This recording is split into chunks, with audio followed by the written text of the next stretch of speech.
Hello dear students, myself Naman Tiwari, Faculty of Physics at Resonance. So we were discussing projectile motion and what we have discussed earlier, let's take a quick recap of that.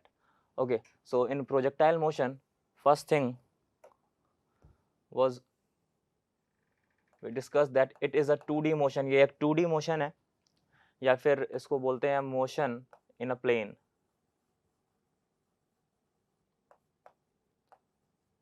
Okay,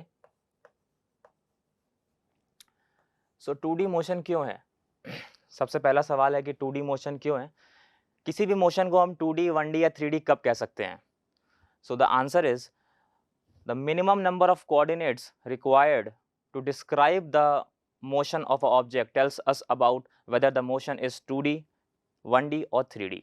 okay, so the minimum number of coordinates. तो यहाँ पे projectile motion में मुझे minimum 2 coordinates तो चाहिए ही इसको describe करने के लिए. So that's why this motion is called 2D motion. Okay, so the minimum number of coordinates are required are 2. So these are my 2 coordinates, x coordinate and y coordinate. तो ये दो motion, दो coordinate मेरे को चाहिए ही चाहिए एक projectile को के मोशन को डिफाइन करने के लिए. इसलिए इस मोशन को कहा गया 2D मोशन या फिर motion in a plane. Okay, so now we have already discussed. हमने एक प्रोजेक्टाइल की इनिशियल प्रोजेक्टाइल की वेलोसिटी ली थी u और इसके कंपोनेंट्स करे थे. हॉरिजॉन्टल डायरेक्शन में u cos theta and vertical direction में u sin थीटा. अब हमने ये करे क्यों थे? हमने ये इस वजह से करे थे, इन कंपोनेंट्स को ब्रेक करने के बाद अब हम x डायरेक्शन और y डायरेक्शंस में इजीली एनालाइज कर सकते हैं. इस सिचुएशन को हम इजीली 1D सिचुएशन को एनालाइज कर सकते हैं. हमने प्रोजेक्टाइल मोशन को दो 1D मोशन में तोड़ लिया, motion in x direction and motion in y direction. अब हम बेसिकली जो हमने पैरामीटर्स को डिराइव और डिस्कस किया था, जैसे मैक्सिमम हाइट को, रेंज को, टाइम ऑफ फ्लाइट को और इक्वेशन ऑफ ट्रैजेक्टरी को, तो वो इसी बेसिस पे किया था कि मैंने एक मोशन इन अ प्लेन या मोशन इन 2D को मैंने ब्रेक कर लिया था दो सिंपल मोशन में, जो कि मोशन अलोंग एक्स एक्सिस था और मोशन अलोंग वाई एक्सिस था. तो इतना करने के बाद हमने कुछ पैरामीटर्स को डिस्कस किया था, जिसमें पहला था आपका time of flight and that was 2u sin theta by g. The next one was maximum height, hmax. Maximum height was the maximum displacement in the y direction or in the vertical direction. ये था मेरा maximum height.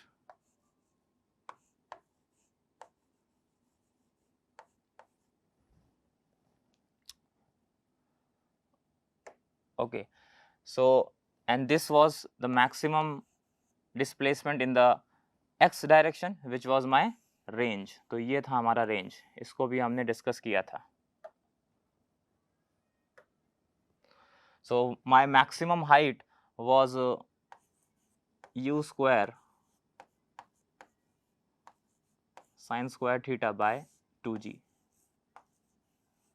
Okay, and my range जो कि हमारा maximum displacement था x direction में, वो उसको भी हमने एनालाइज किया था, उसको भी हमने डिराइव किया था, और जो था हमारा u square sin 2 theta upon g. These were the formulas derived in the very last lecture of the projectile motion, और ये इसका मैंने आपको यहाँ पे रिकैप कराया है. साथ ही साथ मैंने प्रोजेक्टाइल मोशन की ट्रैजेक्टरी के बारे में भी बात किया था. That was y is equals to x tan theta minus g by 2 x square u by u square cos square theta. This was my equation of trajectory. और ये क्योंकि x में क्वाड्रेटिक है, तो मुझे समझ में आता है कि ये जो इक्वेशन है ये पैराबोला की इक्वेशन है, और this path, the path taken by the projectile is parabolic. This path is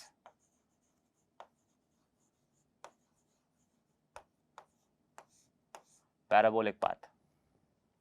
तो इतनी चीज़ें हमने एनालाइज़ करी थी। साथ ही साथ हमने यहाँ पे ये भी देखा था कि जो भी एक्सेलरेशन है यहाँ पे, जितना भी एक्सेलरेशन है यहाँ पे, सिर्फ़ और सिर्फ़ वाई डायरेक्शन में है, वो भी डाउनवर्ड डायरेक्शन में।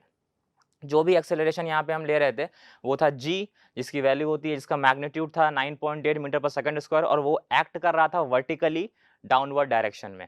तो इससे हमको ये समझ में आया था कि जो भी वेलोसिटी का कंपोनेंट हमारा x डायरेक्शन में था, u cos थीटा, वो चेंज नहीं हो रहा था, क्योंकि x डायरेक्शन में कोई भी एक्सेलरेशन नहीं था। जब कोई भी एक्सेलरेशन x डायरेक्शन में नहीं है, तो फिर हमारा वेलोसिटी का कंपोनेंट जो कि x डायरेक्शन में हॉरिजॉन्टल कंपोनेंट में कोई भी बदलाव नहीं हो रहा था। पूरे मोशन के दौरान, पूरे प्रोजेक्टाइल मोशन के दौरान हमारा u cos थीटा कांस्टेंट था, और u sin थीटा जो हमारा वर्टिकल कंपोनेंट था, उसमें बदलाव था, क्योंकि हमारा y डायरेक्शन में एक्सेलरेशन था।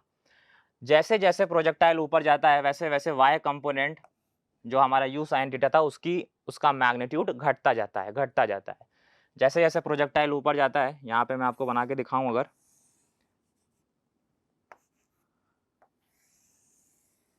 so this is the parabolic path taken by the projectile, and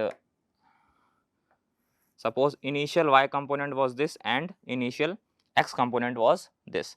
तो जैसे जैसे प्रोजेक्टाइल ऊपर जाता जाएगा, कंपोनेंट जो x डायरेक्शन में था वो तो कांस्टेंट ही रहेगा, वो हर पॉइंट पे कांस्टेंट रहेगा, वो हर पॉइंट पे कांस्टेंट रहेगा, क्योंकि x डायरेक्शन में कोई भी एक्सेलरेशन नहीं है। लेकिन y कंपोनेंट धीमे धीमे कम होता रहेगा, धीमे धीमे कम होता रहेगा, और मैक्सिमम हाइट पे, जब आपका प्रोजेक्टाइल मैक्सिमम हाइट पे होगा, तो सिर्फ और सिर्फ उसके पास जो भी वेलोसिटी होगी, उसका डायरेक्शन हॉरिजॉन्टली होगा। मतलब जो हॉरिजॉन्टल कंपोनेंट था आपका शुरुआत में, वही रहेगा। वर्टिकल कंपोनेंट जीरो हो चुका होगा जब वो मैक्सिमम हाइट पे होता। और लॉजिकल भी है कि अगर मैक्सिमम हाइट पे है, और अगर इसके पास अभी और भी वेलोसिटी होती वाई डायरेक्शन में, तो ये और हाइट पे जाता, है ना? तो अगर आप मैक्सिमम हाइट में हैं, इसका मतलब वाई डायरेक्शन की वेलोसिटी आपकी जीरो हो चुकी है, नील हो चुकी है, इसलिए यहाँ पे ये इस प्रकार से है। अब जैसे जैसे ये नीचे आता है, इसकी वेलोसिटी धीमे धीमे धीमे धीमे इंक्रीज करती है in the negative Y direction, और वापस में वही हो जाती है जो शुरुआत में थी in the positive y direction, अब हो जाएगी in the negative Y direction. इस प्रकार से आपका सारा काम हमने देखा था लास्ट लेक्चर में। ओके, सो इस लेक्चर में हम यहाँ पे देखने वाले हैं हॉरिजॉन्टल प्रोजेक्शन, एक प्रोजेक्टाइल का horizontal projection from some certain height. इसका मतलब क्या है? इसका मतलब है बच्चों,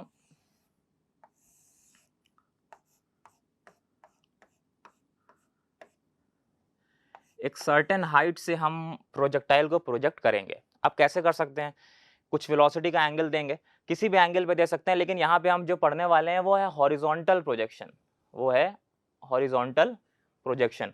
तो जो भी हम प्रोजेक्टाइल को प्रोजेक्ट करने वाले हैं, वो हॉरिजॉन्टल डायरेक्शन में करेंगे। मतलब h हाइट पे जब हम खड़े हुए हैं, तो प्रोजेक्टाइल को कुछ इस प्रकार से प्रोजेक्ट करेंगे, ठीक है?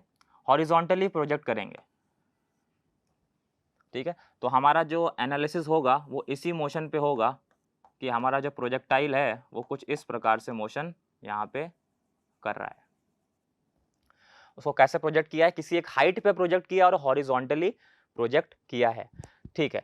तो इनिशियल वेलोसिटी मैंने u ले लिया। तो पहला पैरामीटर जो मैं ढूंढने वाला हूँ यहाँ पे, velocity at any time t। तो किसी भी टाइम t पे मुझे अगर वेलोसिटी ढूंढनी है अपने प्रोजेक्टाइल की, तो सिंपल है, क्योंकि अभी जो जैसे कंसेप्ट मैंने बताए हैं आपको, उस हिसाब से आप सीधे सीधे ये तो कह सकते हैं कि जो हॉरिजॉन्टल कंपोनेंट होगा उसमें तो कोई बदलाव नहीं है, क्योंकि हॉरिजॉन्टल डायरेक्शन में कोई एक्सेलरेशन नहीं है। अब क्योंकि हॉरिजॉन्टल कंपोनेंट शुरुआत में था u, तो अभी भी रहेगा u, ठीक है? हाँ, वर्टिकल डायरेक्शन में एक्सेलरेशन है, और कितना है g, वर्टिकली डाउनवर्ड डायरेक्शन में। तो वर्टिकल डायरेक्शन की वेलोसिटी में बदलाव तो होगा। शुरुआती दौर में अगर मैं देखूं, यहाँ पे जब टाइम t इक्वल टू 0 था, जब टाइम t इक्वल टू 0 था, तो velocity in the y direction was 0। कुछ भी डायरेक्शन y डायरेक्शन में वेलोसिटी नहीं थी। लेकिन जैसे जैसे टाइम बीतेगा, क्योंकि एक्सेलरेशन डाउनवर्ड है, तो धीमे धीमे धीमे धीमे y डायरेक्शन की वेलोसिटी इंक्रीज करेगी, ठीक है? तो कैसे इंक्रीज करेगी? तो मैं सीधे इक्वेशन ऑफ मोशन लगा सकता हूं इन द y डायरेक्शन में।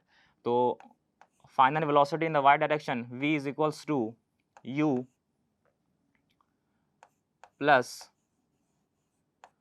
at, ठीक है। So final velocity in the y direction is v y and u initial velocity in the y direction was 0 plus acceleration is in the negative Y direction, so minus g and t. किसी भी time T पे मैं इस equation को लिख रहा हूँ, तो फिर टाइम आपका जो final velocity in y direction आएगा वो आएगा माइनस जी टी। ठीक है, तो माइनस साइन यहाँ पे ये रिप्रेजेंट करता है कि ये जो डायरेक्शन है वो डाउनवर्ड डायरेक्शन में है।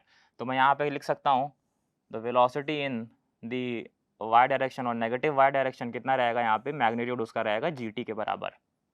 ठीक है, अब अगर मुझे वेलोसिटी का वेक्टर लिखना है यहाँ पे तो बहुत ही सिंपल है।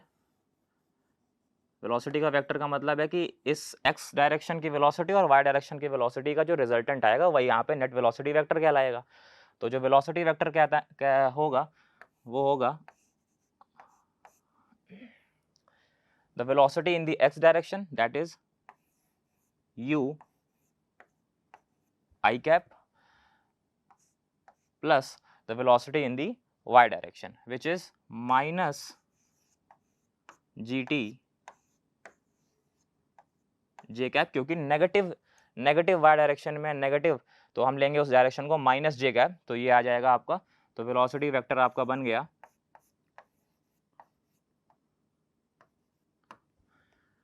Minus g T J cap. Okay, so this is your velocity vector. इसका अगर मैं मैग्नीट्यूड लिखूं तो मैं बहुत ही आराम से इसका मैग्नीट्यूड लिख सकता हूं under root of x component का स्क्वायर वाई कंपोनेंट का square, so it will become u square plus g t का होल स्क्वायर और जी स्क्वायर टी स्क्वायर। ठीक है, यहाँ पर भी आप देख सकते हैं सेम रिजल्ट। ठीक है, ये आपका वेलोसिटी वेक्टर था, ये किसी भी टाइम टी पे आपकी वेलोसिटी थी, है ना। उसके बाद हाँ, अगर मैं कहूँ कि ये वेलोसिटी वेक्टर अल्फा एंगल बनाता है हॉरिजॉन्टल से, तो किसी भी टाइम टी पे मैं अल्फा एंगल भी निकाल सकता हूँ। मैं tan alpha will be equal to this component by this component. So tan alpha अगर मैं इस ट्रायंगल में लगाऊं, so this component is g t by u. Okay,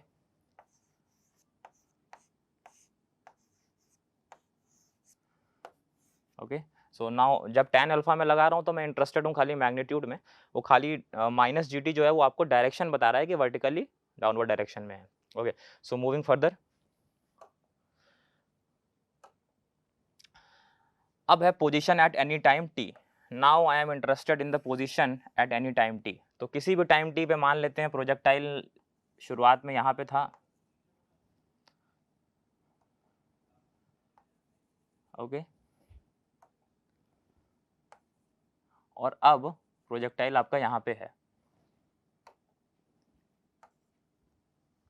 किसी भी टाइम टी पे, तो उसकी पोजीशन क्या है?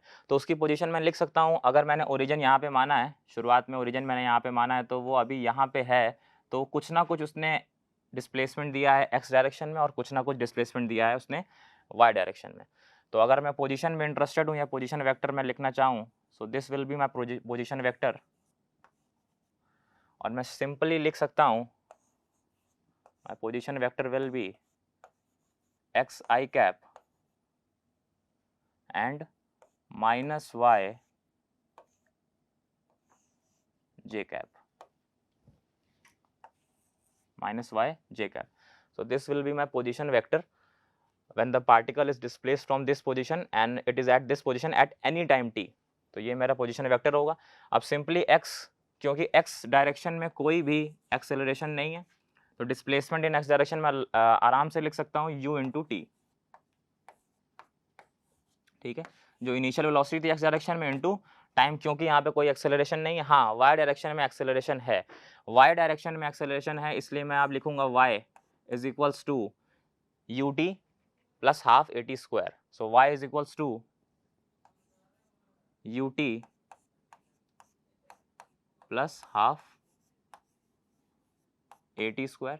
सो इनिशियली मैं बात करूं यू वाई, तो कितना था यहाँ पे you why was 0 into T plus half. Okay, so A acceleration was minus g and t square. So my y was my y coordinate was minus g t square और x coordinate मेरा था you into T, क्योंकि यहाँ पे कोई भी acceleration नहीं था।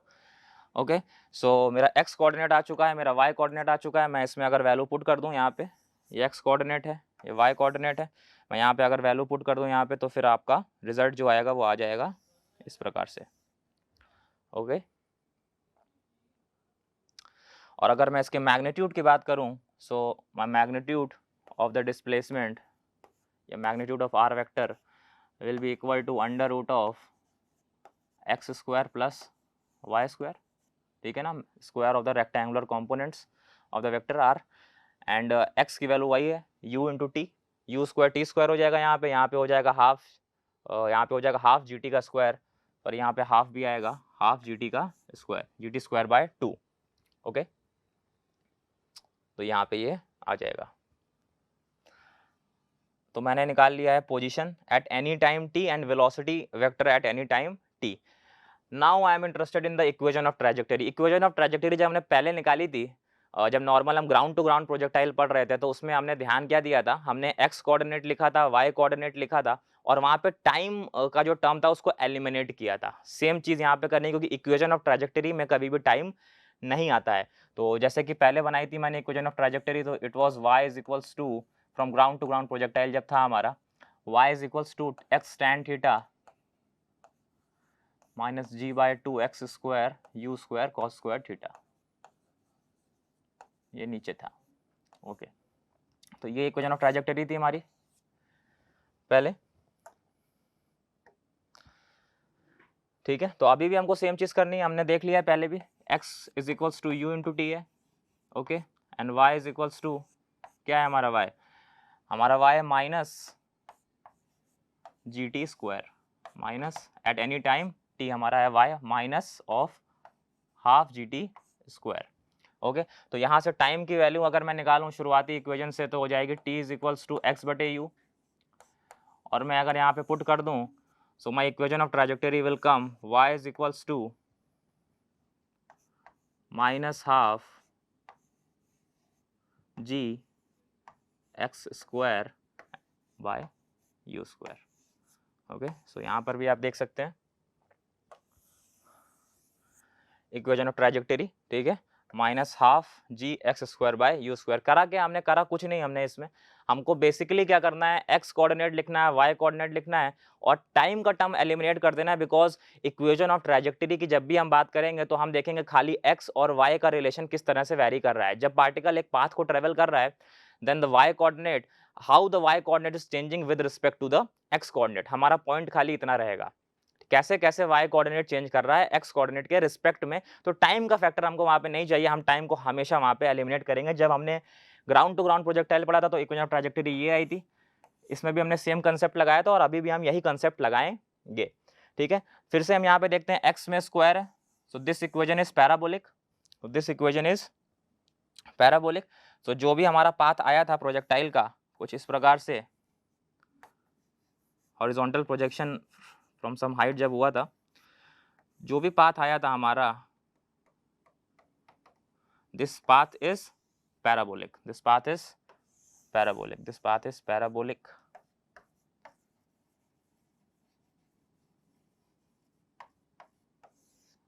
ठीक है, ओके, सो मूविंग फर्दर, आगे बढ़ते हैं। अब है टाइम ऑफ फ्लाइट, तो पहले भी हमने निकाल चुके हैं time of flight and horizontal range, ठीक है। तो टाइम ऑफ फ्लाइट निकालने के लिए, जैसे कि हमने ग्राउंड टू ग्राउंड प्रोजेक्टाइल में देखा था, हम वर्टिकल मोशन को कंसिडर करते हैं टाइम ऑफ फ्लाइट निकालने के लिए, ठीक है। सो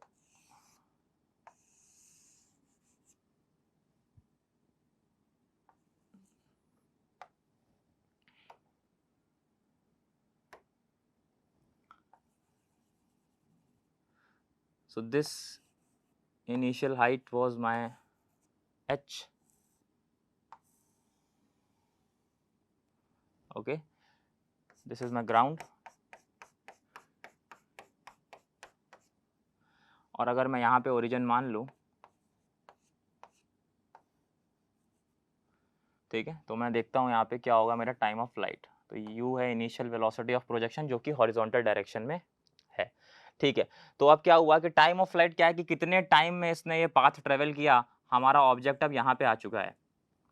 ठीक है, और ये हो जाएगी हॉरिजॉन्टल रेंज कि इस टाइम के दौरान उसने मैक्सिमम डिस्प्लेसमेंट कितना दिया एक्स डायरेक्शन में। मैक्सिमम डिस्प्लेसमेंट उसी टाइम में, मतलब टाइम ऑफ फ्लाइट के दौरान उसने मैक्सिमम डिस्प्लेसमेंट कितना दिया एक्स डायरेक्शन में, ये हो जाएगी मेरी हॉरिजॉन्टल रेंज। ओके, सो अब मैं इसको एनालाइज कर सकता हूँ यहाँ पे इक्वेशन ऑफ मोशन। अगर मैं सिर्फ और सिर्फ वाई डायरेक्शन में लगाऊं तो हो जाएगा यहाँ पे s is equals to ut plus half a t square and s मैंने ओरिजिन यहाँ माना, तो ये डिस्प्लेसमेंट आया है y डायरेक्शन में। जब ऑब्जेक्ट, जब आपका पार्टिकल आपका यहाँ से प्रोजेक्ट करने के बाद यहाँ पे आया है, तो y डायरेक्शन की मैं बात करूँ तो खाली और खाली इतना डिस्प्लेसमेंट उसने दिया है y डायरेक्शन में, और ये कितना होगा माइनस h, बिकॉज ओरिजिन मैंने यहाँ कंसिडर किया है। तो this is minus h is equals to uy initial velocity in the y direction. तो initial velocity in the y direction कितनी थी, 0 थी, क्योंकि सारी की सारी वेलोसिटी, मेरी सारी की सारी वेलोसिटी जो थी वो कहाँ थी, वो थी x डायरेक्शन में, दैट वाज u। यही मतलब है हॉरिजॉन्टल प्रोजेक्शन का। हम पढ़ क्या रहे हैं, हम पढ़ रहे हैं कि horizontal projection of a projectile from some height. ठीक है, हॉरिजॉन्टल प्रोजेक्शन का मतलब यह है कि वर्टिकल डायरेक्शन में कोई वेलोसिटी नहीं है। ठीक है, तो this is 0 into t plus half, acceleration is minus g downward again into t. now time will be time of flight के बराबर, क्योंकि जब आप पार्टिकल ने इतना डिस्प्लेसमेंट दे दिया होगा और वो वापस ग्राउंड पे होगा, तो वही हो जाएगा हमारा टाइम ऑफ फ्लाइट। उतनी ही टाइम के लिए प्रोजेक्टाइल हवा में रहा, प्रोजेक्टाइल ने अपना मोशन किया। So this will be t square and this whole term is 0। So minus h is equals to minus t square and my time will come out under root 2h by g। ये आ गया मेरा time of flight. Again जब time of flight आ गया तो horizontal range निकालने में कोई दिक्कत नहीं थी, हमने पिछली बार भी यही किया था। जब टोटल टाइम ऑफ फ्लाइट मेरा आ गया है, तो अगर मैं अब मोशन को कंसिडर करूं सिर्फ और सिर्फ एक्स डायरेक्शन में, तो मैं देख सकता हूं एक्स डायरेक्शन में कोई भी एक्सेलरेशन नहीं है। There is no acceleration in the x direction, कोई भी एक्सेलरेशन एक्स डायरेक्शन में नहीं है।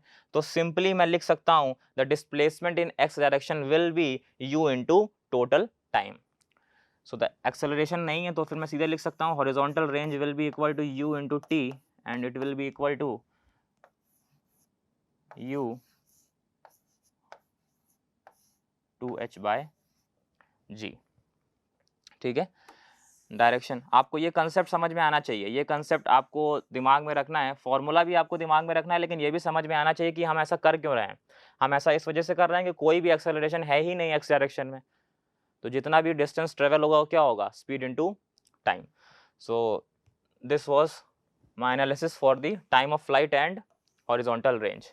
ओके, सो आगे बढ़ते हैं। Average velocity in the whole time of the motion. ठीक है, तो एवरेज वेलोसिटी हमको निकालनी है, कोई दिक्कत नहीं है, आपके कंसेप्ट क्लियर होने चाहिए बस एवरेज वेलोसिटी के। ठीक है, तो जब पार्टिकल ने मोशन किया और उसको फेंका गया था इस प्रकार से, उसको प्रोजेक्ट किया गया था इस प्रकार से in the horizontal direction from some height h। Okay, from some height h, और इसने जो x डायरेक्शन में डिस्प्लेसमेंट दिया इस दौरान वो दिया रेंज के बराबर, and I consider it as capital R। So कितना डिस्प्लेसमेंट हुआ होगा, डिस्प्लेसमेंट की अगर मैं बात करूं तो ये डिस्प्लेसमेंट हुआ है। ठीक है, डिस्प्लेसमेंट तो इतना ही हुआ है। अगर मैं नेट डिस्प्लेसमेंट की बात करूं, क्योंकि मुझे निकालनी है average velocity, now I am interested in average velocity.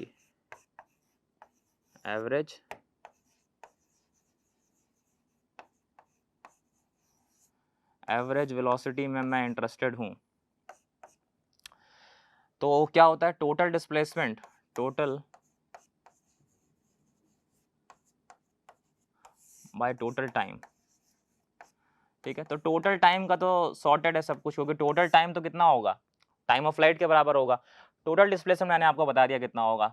सो ये राइट एंगल ट्राइंगल में आप बता सकते हैं क्या होगा, this will be equal to h square plus r square. ठीक है, तो एवरेज वेलोसिटी आ जाएगी आपकी h square plus r square का under root upon time of flight, और इन्हीं की वैल्यू आपने यहाँ पे पुट कर दी तो आपका ये एक्सप्रेशन आ गया है।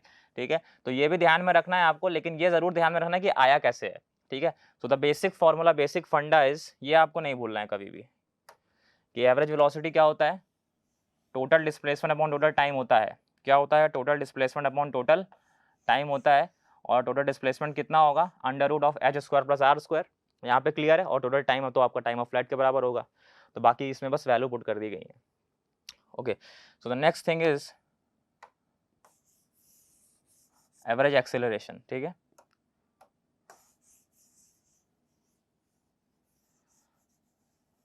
तो यहीं पे समझते हैं उसको, एवरेज एक्सेलरेशन को। तो एवरेज एक्सेलरेशन क्या होता है, होता है change in velocity upon change in time. Okay, so I can write it as v final minus v initial by total time, change in time पूरे फ्लाइट के दौरान चेंज इन टाइम कितना होगा, टाइम ऑफ फ्लाइट के बराबर, तो upon time of flight. ठीक है, तो अब किसी भी टाइम t पे मुझे वेलोसिटी निकालनी आती है। ठीक है, अगर, क्योंकि मैंने देखा था सबसे पहली स्लाइड में हमने यही समझा था,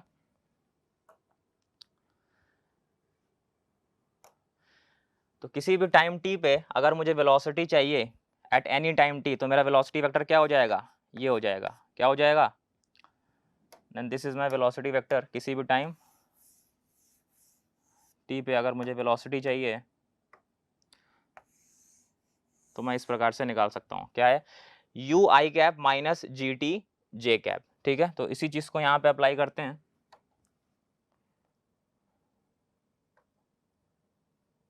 ठीक है, तो फाइनल वेलोसिटी यहाँ पे, तो फाइनल वेलोसिटी में कितना टाइम इलैप्स हो जाएगा, टाइम हो जाएगा होगा टाइम ऑफ फ्लाइट के बराबर।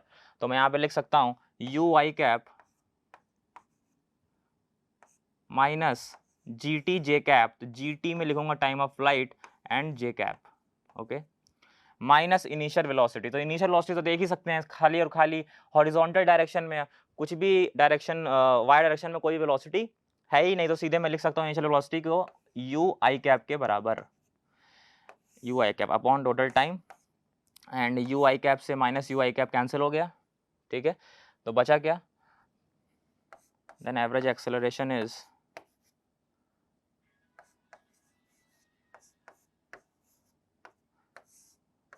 by t and it is minus J cap. Okay, so minus g j cap हमको ये बताता है यहाँ पे कि जो भी एक्सेलरेशन का डायरेक्शन होगा वो होगा हमारा वर्टिकली डाउनवर्ड डायरेक्शन में, माइनस जेड माइनस जे कैप डायरेक्शन में। तो minus J cap is in the negative Y direction. So the acceleration पूरे दौरान, पूरे टाइम ऑफ फ्लाइट के दौरान जो एवरेज एक्सेलरेशन मेरा रहा वो रहा जी के बराबर और किधर, डाउनवर्ड्स। ठीक है, जी के बराबर और किधर, डाउनवर्ड्स। ठीक है, ये मैंने यहाँ पे देखा। तो आगे चलते हैं। ओके, तो कुछ इंपॉर्टेंट पॉइंट्स हैं इसके रिगार्डिंग हम देख लेते हैं। हमने समझ चुके हैं वैसे सारे इंपॉर्टेंट पॉइंट्स यहाँ पे। तो vertical components of the velocity is zero when the particle moves horizontally at the highest point of the trajectory.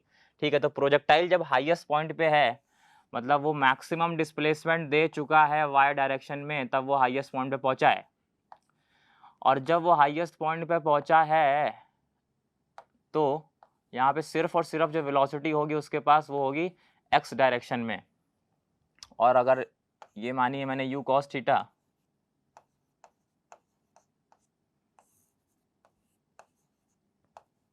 तो यहाँ पर भी ये होगी यू कॉस थीटा, क्योंकि एक्स डायरेक्शन की वेलोसिटी बदल नहीं रही है, वो कांस्टेंट है, क्योंकि वहाँ पे कोई एक्सेलरेशन नहीं है।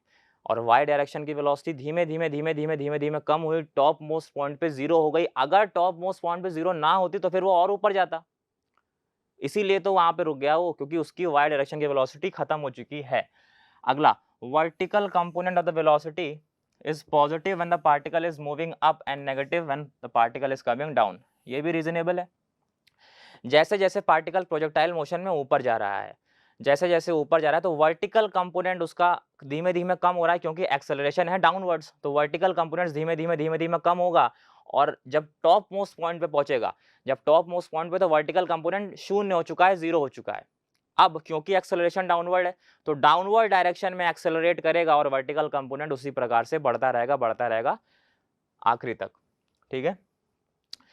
The resultant velocity of a particle at any instant v is vx and का स्क्वायर प्लस vy का स्क्वायर का under root, and the angle is tan inverse vy by vz। ये हमने देखा भी है अभी।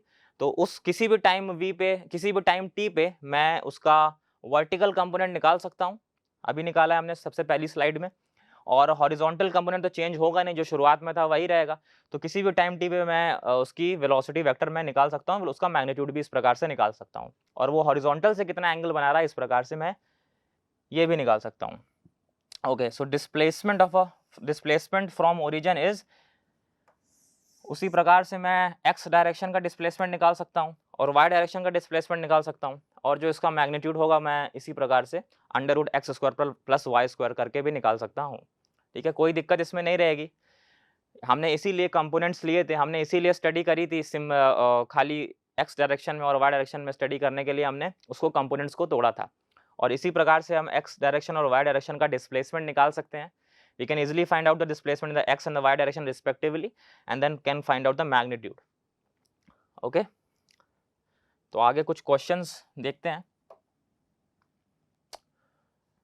ठीक है, तो क्वेश्चन नंबर 1 है हमारा, an object is throne horizontally from a point A. ठीक है, तो पॉइंट ए से, जिसकी हाइट मुझे नहीं पता है कितनी है, उससे हॉरिजॉन्टली प्रोजेक्ट किया है with velocity of v from a tower and hits the ground after 3 second. तो 3 सेकंड बाद ये पार्टिकल यहाँ पे आया है। कितने सेकंड बाद? 3 सेकंड बाद ये पार्टिकल यहाँ पे आया है। तो टाइम ऑफ फ्लाइट कितना है हमारा? 3 सेकंड्स। ठीक है, आगे चलते हैं। Later at B, the line from A to B makes an angle 30 degree. Line from A to B makes an angle 30 degree. तो ये जो लाइन है ये कितना एंगल बना रही है? 30 डिग्री बना रही है फ्रॉम द हॉरिजॉन्टल। ये ए बी जो लाइन है ये 30 डिग्री बना रही है, तो this angle will also be 30 degree. ठीक है, with the horizontal, the initial velocity of the object, the initial velocity of the object is, हमको निकालनी है v की वैल्यू, और g की वैल्यू दी गए 10 मीटर पर second square. g is vertically acting vertically downward and its magnitude is 10 metre पर second square. ठीक है, तो शुरुआत में हम ले लेते हैं जो हमारा मैक्सिमम डिस्प्लेसमेंट x डायरेक्शन में है वो x है, और जो y डायरेक्शन में डिस्प्लेसमेंट कर रहा है ये है y। इसकी हाइट टावर की y है, तो सिंपली मैं लिख सकता हूँ यहाँ पे tan 30 will be equal to y बटे x, and tan 30 is 1 by root 3, so my y will become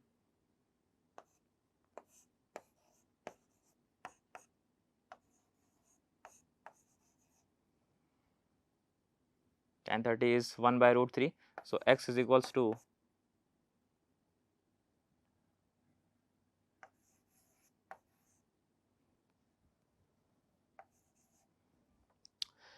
tan 30 is 1 by root 3 and it is equal to y upon x, so my x is y root 3। तो पहली equation तो हमको x और y में relation हमको ये मिल गया। अब अगला टाइम ऑफ फ्लाइट हमको दिया है, तो टाइम ऑफ फ्लाइट हमको पता है कितना होता है। Time of flight is equals to under root 2h by G. Okay, हमने डराइव किया है इसको, so 3 is equals to under root 2 h कितना है हमारा? h है y बाय g की वैल्यू है 10, so this comes out to be 5 and squaring both sides तो हमारा ये आया 9 इज इक्वल्स टू y बटे 5 and y is equals to 45 again. तो y की वैल्यू आ गई 45, y की वैल्यू आ गई हमारी 45, तो हम यहाँ पे x में पुट कर सकते हैं। So x is equals to y root 3, it is equals to 45 root 3।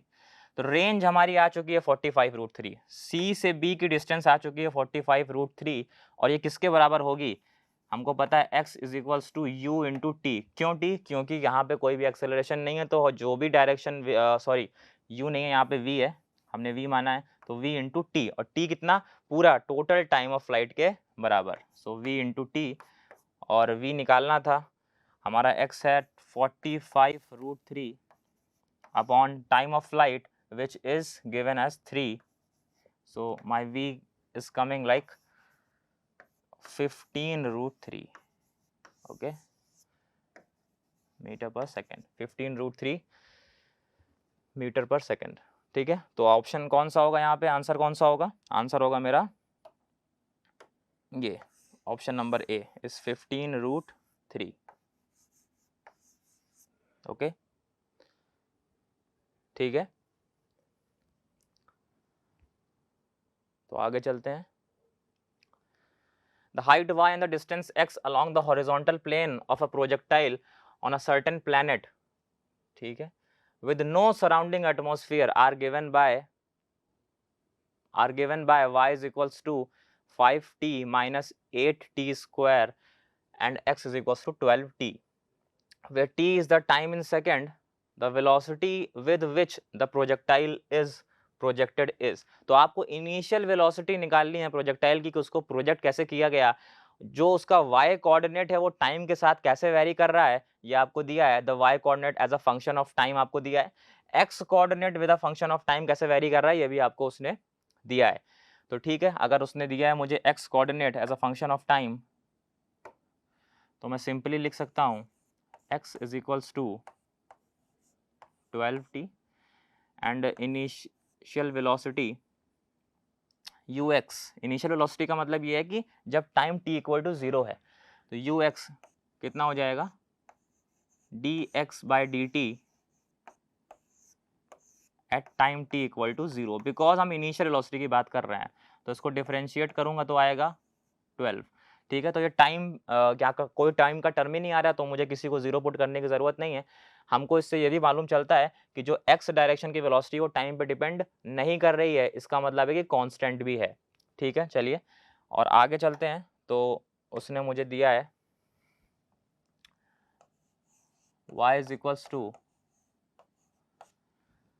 5t minus 8t का square. Okay, so initial velocity in y direction निकालना है, तो क्या निकालना है मुझे, डिफरेंशिएट करना है इस y के फंक्शन को with respect to time and at time t equal to 0 मुझे निकालनी है वैल्यू।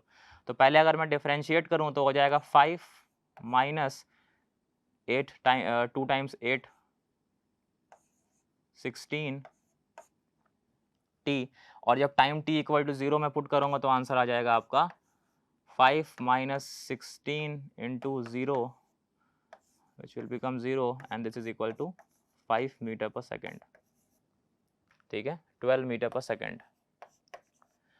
तो x डायरेक्शन में इनिशियल वेलोसिटी आ गई है, y डायरेक्शन में इनिशियल वेलोसिटी आ गई है, तो हम मुझे अगर वेलोसिटी का मैग्नीट्यूड निकालना है इनिशियल, तो मैं क्या करूँगा, इनिशियल वेलोसिटी का मैग्नीट्यूड चाहिए, then it will be under root of the square of its rectangular components, that is ux and uy, and it will be equal to 5 square plus 12 square, 144 plus 25, it will become 169, and we all know under root of 169 is 13. Okay, so initial velocity will be 13 metre per second. Okay, हम इसका angle भी निकाल सकते हैं horizontal से, वही tan alpha वाला formula लगा के, y component upon x component, लेकिन वो पूछा नहीं है, तो this is my answer 13 metre per second. Okay, 13 metre per second. चलिए आगे चलते हैं। तो a large number of bullets are fired in all direction with same speed u, what is the maximum area on the ground on which these bullet will spread. ठीक है, तो एक cannon को या एक गन को रख दिया गया है और वो चारों दिशाओं में फायर कर रहा है, तो वो एक सर्कुलर एरिया ग्राउंड पे कवर करेगा। जो सर्कुलर एरिया कवर करेगा वो उसका मुझे मैक्सिमम एरिया निकालना है कितना वो कवर करेगा। ठीक है, तो इसको ऐसे देख सकते हैं अपन कि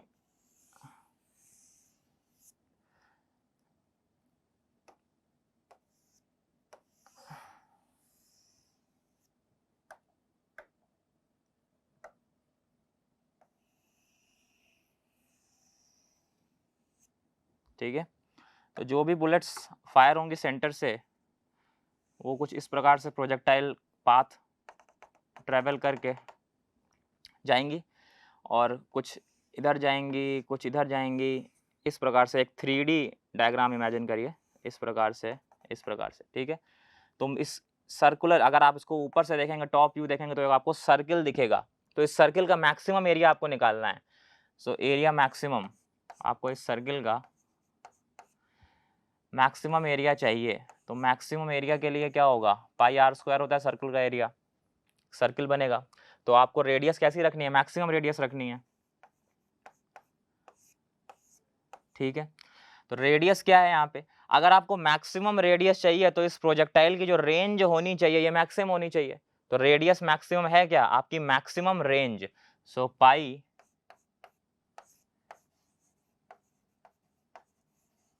रेंज, मैक्सिमम रेंज का square. Okay, so maximum range आती कब है, हमने पढ़ा है रेंज का formula, range was is equals to u square sine 2 theta by G. Okay, तो अगर रेंज को मैक्सिमम होना है तो इस साइन 2 थीटा के टर्म को मैक्सिमम होना है। साइन 90 की वैल्यू मैक्सिमम होती है 1, तो 2 थीटा की वैल्यू 90, तो थीटा की वैल्यू वहां से आती है 45। जब थीटा की वैल्यू 45 होगी तो मैक्सिमम रेंज हमको मिलती है। तो कितनी होती है, तो साइन 2 थीटा का टर्म अगर 1 हो जाएगा तो मैक्सिमम रेंज हमारी आएगी यू स्क्वायर बाय जी। ठीक है ना, u square by g at theta equal to 45। जब थीटा 45 होगा तो sine 2 theta will be 90, will be maximum, and u square by g will be my answer. Okay, so maximum range हमारी आ जाएगी, तो यहाँ पे पुट करते हैं pi u square by ji square, so it will come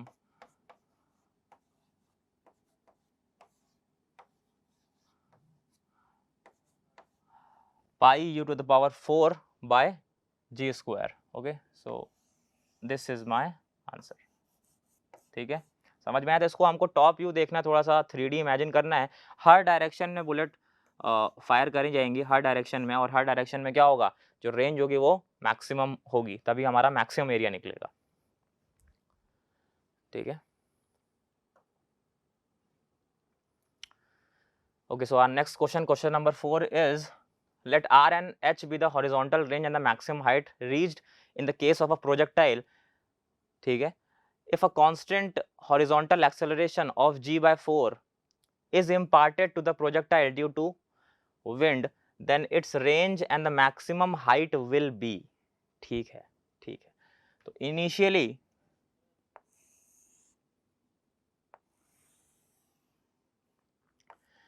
initially जब कोई भी एक्सेलरेशन हमारा x डायरेक्शन में नहीं था, माई ए एक्स वॉज 0, कुछ भी एक्सेलरेशन x डायरेक्शन में नहीं था, तो हमने जो फॉर्मूले निकाले हैं मैक्सिमम हाइट और रेंज के, मैं उसको एक बार लिख लेता हूँ।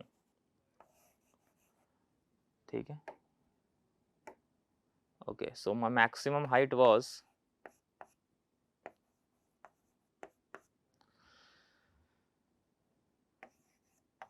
You square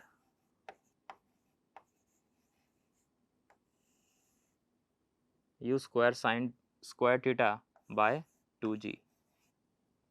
okay, and my range was, range था क्या हमारा रेंज था maximum displacement in the x direction. तो रेंज हमारी क्या आई थी, हमारी आई थी u square sine 2 theta by g. तो ये तो हमारे पहले जो फॉर्मूले निकले थे जब हमने कोई भी एक्सेलरेशन नहीं लिया था एक्स डायरेक्शन में, तो ये थे वो फॉर्मूले। ठीक है, अब हम इस सिचुएशन को एनालाइज करते हैं। तो ये कह रहा है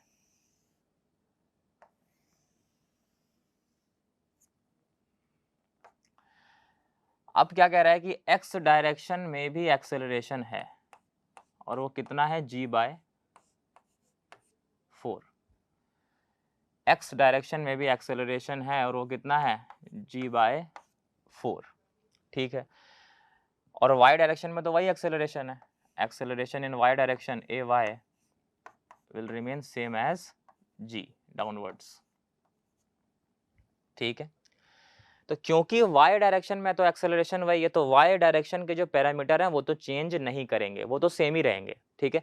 क्या है y डायरेक्शन के पैरामीटर? सब पहला है मैक्सिमम हाइट, तो मैक्सिमम हाइट तो अभी भी उतनी ही रहेगी क्योंकि y डायरेक्शन के एक्सेलरेशन से कोई छेड़खानी नहीं करी गई है, वो उतना ही है जितना पहले था, ठीक है। और इनिशियल वेलोसिटी भी उतनी रहेगी जितनी पहले से प्रोजेक्टेड किया था उसको y डायरेक्शन में, तो उसमें कोई एक्सेलरेशन से कुछ भी है नहीं, तो उतना ही है एक्सेलरेशन वहां पर y डायरेक्शन में, तो y डायरेक्शन का पैरामीटर चेंज नहीं होगा। तो पहली बात तो तय है कि टाइम ऑफ ओ आपका maximum height will remain same, तो h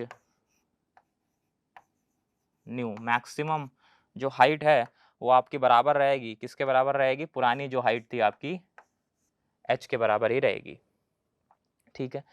अब टाइम ऑफ फ्लाइट की बात करूं तो वो भी चेंज नहीं होगा क्योंकि टाइम ऑफ फ्लाइट को अगर आपने याद हो डिराइव किया था हमने पहले, तो कैसे किया था? वर्टिकल हाइट के टर्म्स में ही किया था, वर्टिकल पैरामीटर्स को नजर रखते ही हमने किया था, क्योंकि जितना भी टाइम वो लेगा, क्योंकि वर्टिकल डायरेक्शन का एक्सेलरेशन तो छेड़खानी करी नहीं गई है, वो तो उतना ही है जी वर्टिकली डाउनवर्ड्स, तो जितना टाइम ये ऊपर जाने में लगेगा, जितना डिस्प्लेसमेंट ये ऊपर देगा, अभी भी उतना ही दे रहा है h के बराबर, और उतना ही टाइम लगेगा और उतना ही टाइम नीचे आने में लगेगा, तो फिर टाइम ऑफ फ्लाइट भी अपना वही रहेगा जितना पुराना था। So our time of flight new will be same as t, जो कि हमारा पहले था, ठीक है, ओके। अब रेंज की बात करें, हाँ तो रेंज में दिक्कत है, रेंज हमारी चेंज हो जाएगी। क्यों चेंज हो जाएगी? क्योंकि हमारा जो रेंज का ये फॉर्मूला था, ये कैसे डिराइव था? ये डिराइव था u इंटू टी से, u किस डायरेक्शन की? x डायरेक्शन की into T time of flight से, क्योंकि यहाँ पे कोई एक्सेलरेशन नहीं था x डायरेक्शन में, बट यहाँ पे अगर हम देखें तो एक्सेलरेशन इम्पार्ट किया है विंड ने किस डायरेक्शन में? पॉजिटिव x डायरेक्शन मैंने लिया है, और कितना किया है? g/4 के बराबर। तो अब मैं यहाँ पे सिंपली u इंटू टी नहीं कर सकता हूँ, अब मुझे यहाँ पर भी इक्वेशन ऑफ मोशन लगानी पड़ेगी y डायरेक्शन में। तो y डायरेक्शन की इक्वेशन ऑफ मोशन की अगर मैं बात करूँ तो x डायरेक्शन की, सॉरी x डायरेक्शन में मुझे अब इक्वेशन ऑफ मोशन लगानी पड़ेगी। तो x डायरेक्शन की बात करूँ तो मेरा हो जाएगा x will be equal to ut plus half at square, ठीक है। Now x is new range, range new is equals to ux, तो ux तो अभी भी सेम रहेगा। तो ये कब फॉर्मूले डिराइव थे? जब आपने प्रोजेक्टाइल को प्रोजेक्ट किया था किसी एक इनिशियल वेलोसिटी से और हॉरिजॉन्टल से एंगल था थीटा, तो वहाँ ये भी यहाँ पे सेम ही है, u वेलोसिटी से प्रोजेक्ट किया, हॉरिजॉन्टल का एंगल है थीटा, तो हमारा x डायरेक्शन में जो कंपोनेंट आएगा वो इनिशियल वेलोसिटी ऑफ u का वो आएगा u cos थीटा के बराबर। तो यहाँ पे अब मैं पुट करूंगा u cos थीटा, ठीक है, into T is time of flight, वो तो सेम ही रहेगा टाइम ऑफ फ्लाइट, ठीक है, plus half acceleration in the x direction, कितना है एक्सेलरेशन में? g/4 के बराबर, तो g/4 into T square, T is total time of flight, क्योंकि टाइम ऑफ फ्लाइट के बराबर ही टाइम लेगा जब वो यहाँ से लेकर यहाँ तक आएगा, तो time of flight is T, capital T and T का स्क्वायर, ओके। सो आर मैक्स, जो आप पहला टर्म यहाँ पे देख रहे हैं, यहाँ पे आप पहला टर्म देख रहे होंगे, ये u cos theta into T, तो उसी के बराबर है, रेंज के बराबर ही है u cos theta into T. इसी प्रकार से यहाँ भी रेंज निकलती थी, u cos थीटा जो कि इनिशियल वेलोसिटी रहती थी into total time of flight करते थे, क्योंकि यहाँ कोई एक्सेलरेशन नहीं था x डायरेक्शन में, इसलिए नॉर्मली अपन ये कर देते थे। तो ये तो रेंज के बराबर ही है, तो ये तो हो गई अपनी पुरानी रेंज, ठीक है। R new will be equal to this term is अपनी पुरानी जो रेंज थी वही है, plus half g/4 into T square. तो टाइम ऑफ फ्लाइट भी वही रहेगा जो पहले था अपना। तो टाइम ऑफ फ्लाइट पहले कितना था, 2u sine theta by g, 2u sine theta by g के ऊपर लगा है स्क्वायर, ओके सॉरी, के ऊपर लगा है square.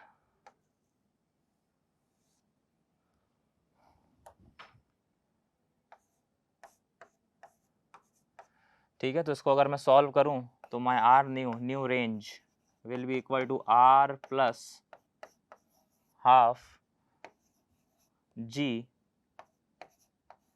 4u square sine square theta bye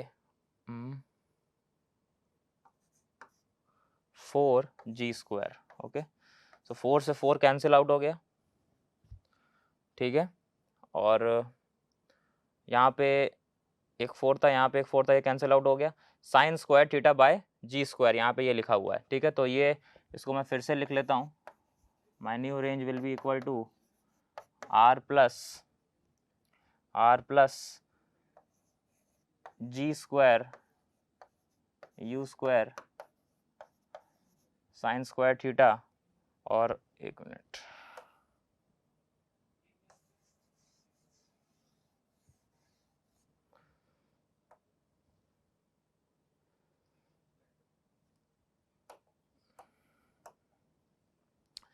ठीक है। तो R new was my R plus half G and T का स्क्वायर, जो कि हमारा टी था 2u साइन थीटा बाई जी। जब हमने इसका स्क्वायर किया तो यहाँ पे आ गया हाफ जी बाय 4, जो कि जी था, और टी का स्क्वायर जब हमने किया तो आ गया यहाँ पे 4u square sine square theta upon g square. और यहाँ पे ये जी भी, यहाँ पे एक जी और जी भी कट गए, ठीक है। तो रिमेनिंग क्या बचा हमारा, you square sine square theta upon 2g, you square sine square theta upon 2g। देख पा रहे होंगे आप लोग, ठीक है, थोड़ा सा कंजेस्टेड हो गया लेकिन ठीक है, ठीक है। तो R new will be equal to R, R यहाँ पे कहाँ से आया, U cos theta into T, ये तो सीधा सीधा आर ही हो गया पहले वाले केस की वजह से। यहाँ पर भी आर ऐसे ही डिफाइंड है, और अगर आप यहाँ पे टी की वैल्यू पुट करेंगे 2u साइन थीटा बाई जी, तो यही टर्म आने वाला है, ठीक है, क्योंकि u है हमारा u कॉस थीटा, ठीक है। तो वही आ जाएगा, आप इसको रीअरेंज करेंगे तो this was my r plus half g t square, तो उसी का वैल्यू पुट करके मैंने तो स्क्वायर किया है, तो मेरा आ रहा है u स्क्वायर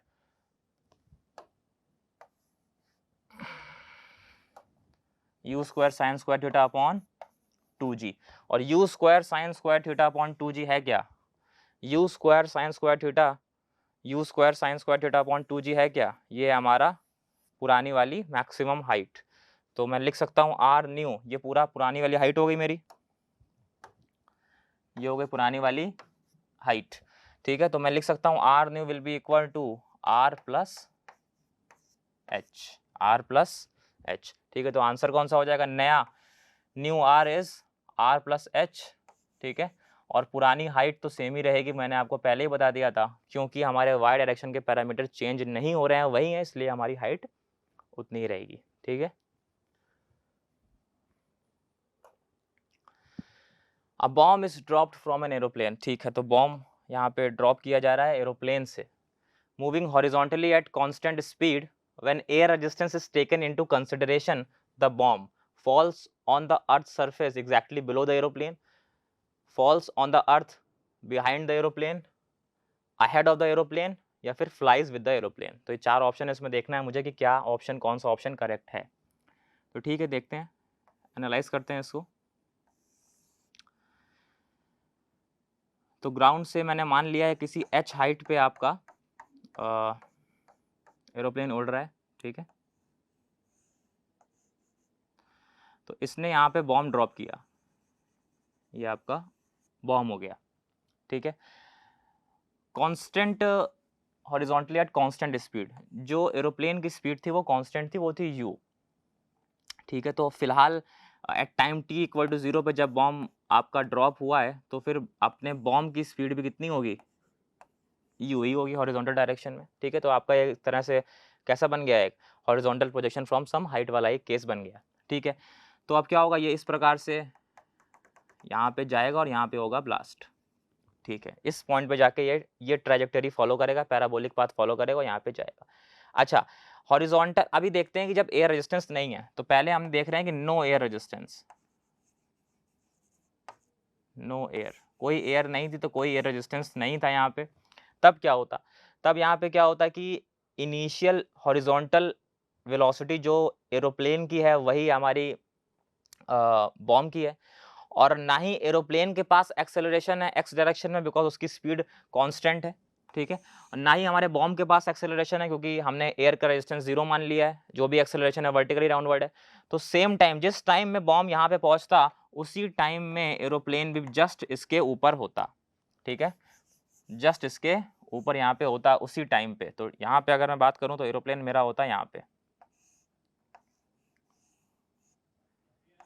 ठीक है, यहाँ पे मेरा एरोप्लेन यहाँ पे जस्ट इसी के ऊपर होता, क्योंकि एक्स डायरेक्शन में दोनों सेम ही डिस्प्लेसमेंट करेंगे, क्योंकि वेलोसिटी उनकी कांस्टेंट है और सेम टाइम में सेम डिस्प्लेसमेंट करते हैं। लेकिन क्योंकि यहाँ पे एयर रेजिस्टेंस है, तो एयर रेजिस्टेंस होने के कारण यहाँ पे एक एक्सेलरेशन आएगा नेगेटिव एक्स डायरेक्शन में, जो कि इस बॉम्ब की स्पीड को लगातार स्लो करेगा। तो जब इसकी स्पीड लगातार स्लो होती रहेगी, लेकिन एरोप्लेन की स्पीड तो कांस्टेंट है यू के बराबर, तो ये बॉम्ब ये वाला पाथ फॉलो ना करके लगातार इसकी स्पीड धीमी होती रहेगी, धीमी होती रहेगी, तो ये वाला पाथ फॉलो करेगा और यहाँ पे गिरेगा, ठीक है ना। रीजनेबल है, क्योंकि यहाँ पे इसकी जो हॉरिजॉन्टल स्पीड थी वो कांस्टेंट नहीं है, वो लगातार धीमे धीमे धीमे धीमे होगी, क्योंकि एक रिटार्डिंग एक्सेलरेशन है यहाँ पे, एक है ना, रिटार्डेशन है यहाँ पे एक, तो लगातार एक्स डायरेक्शन की स्पीड कम होती रहेगी। तो उसी टाइम में जिस टाइम बॉम्ब यहाँ पे जाएगा उस टाइम में इसकी स्पीड तो ज़्यादा होगी एरोप्लेन की, तो ये ज़्यादा डिस्प्लेसमेंट देगा एक्स डायरेक्शन में और ये कम दे पाएगा, because of retardation in the x direction और ड्यू टू एयर रेजिस्टेंस, ठीक है। लेकिन अगर एयर रेजिस्टेंस को निग्लेक्ट करते हैं यहाँ पे, तब तो ये दोनों सेम डिस्प्लेसमेंट देते हैं एक्स डायरेक्शन में, क्योंकि दोनों ही के पास कोई भी एक्सेलरेशन नहीं होता, ठीक है। So I guess my answer will be falls on the earth behind the aeroplane, ठीक है।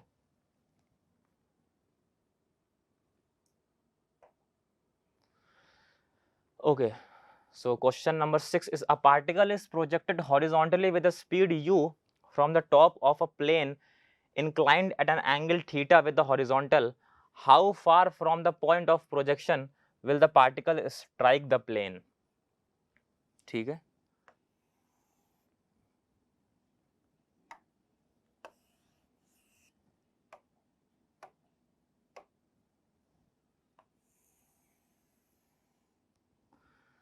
तो मान लेता हूं कि ये प्लेन है, ठीक है, this plane is making angle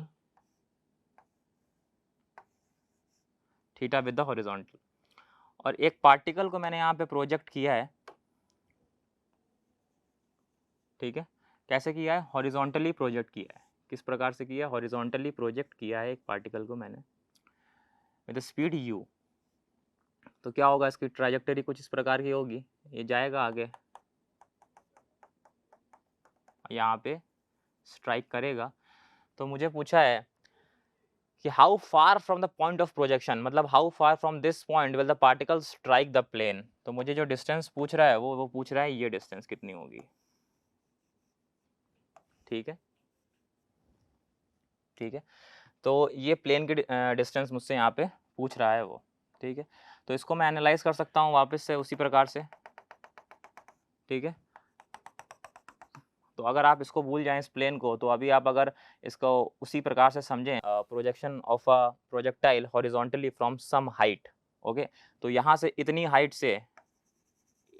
से अगर फेंका गया उसको, तो उसने वाई डायरेक्शन में कितना डिस्प्लेसमेंट दिया वो मैं कर लेता हूँ वाई से डिनोट, और वो एक्स डायरेक्शन में कितना गया उसको मैं कर लेता हूँ एक्स से denote. So my X is from here to here and my Y is here to hair.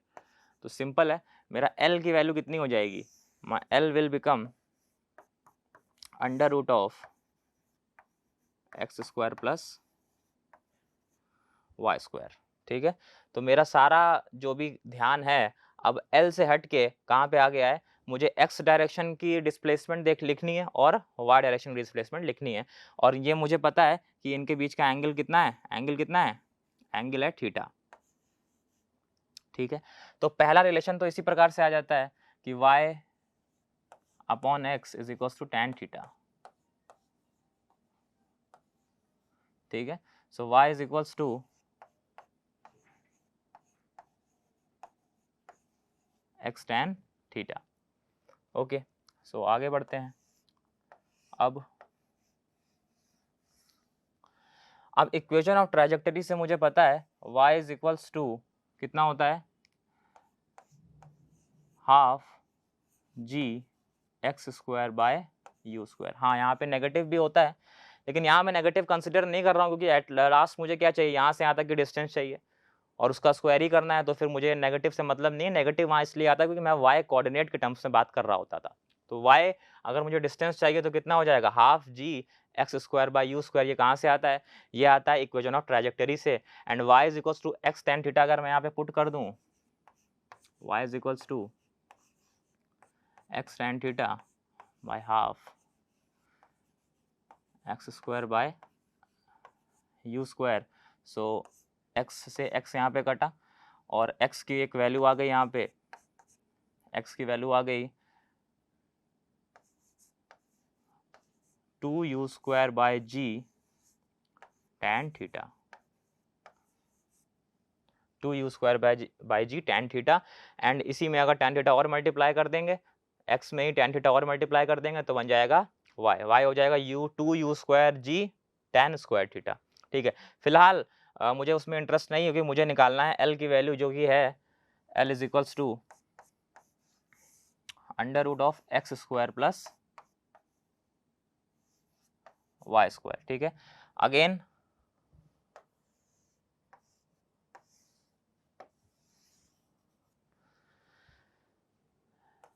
L, I can write L as under root of x square plus y की जगह मैं लिख सकता हूँ x tan थीटा का whole square.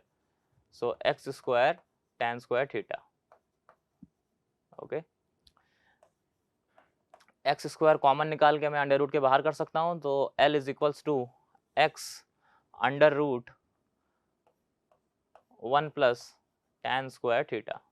Okay, and L is equals to x 1 plus tan square theta is sec square theta, और ऊपर under root लगा है तो हो जाएगा x sec theta।